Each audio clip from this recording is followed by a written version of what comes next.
नर्मदा परिक्रमा करत असताना जीवनामध्ये आलेले अनुभव कशा स्वरूपाचे आहेत याचं कथन करतात. असं वाटलं की काय करावं, काय जमते की नाही जमते. पण तिथे गेल्यावर महिनाभर इतका त्रास होता मापाच्या बाहेर त्रास होता. चहा म्हणलं ना, हे म्हणलं सकाळी घेतलं तरच चहा भेटला, नाही म्हणलं तरी घेऊन नाही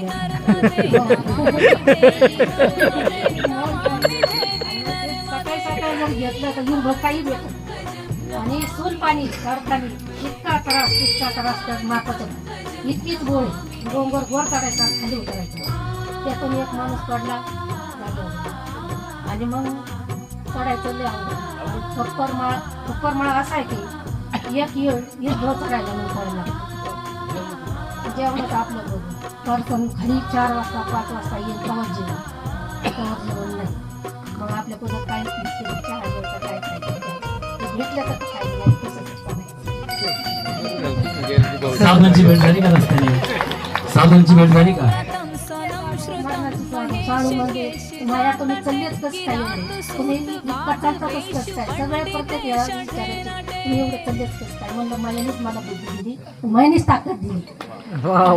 धन्यवाद. भांडण केलं का नाही? मग जे का आपण अन्न खातो हा ब्रह्मचार्यातून आपल्याला ते पूर्ण अन्न करून घालतेत, याच्यातच खूप मोठा आनंद आहे. आणि याच्यातच पूर्ण आपलं इकडं पूर्ण विसरून जातो आणि आपल्याला इकडलं कुठलं काही घेणं होत नाही त्याच्या नामस्मरणात व त्याच्यात आपलं आगमन होऊन जातं. इकडला कुठलाही काय विचार येत नाही. असा तसा 8 दिवस 4 दिवस इकडला विचार होतो, तिथून पुढे इकडं काही कुठल्याही गोष्टीचा विचार येत नाही, कुठल्याही गोष्टीची आठवण येत नाही.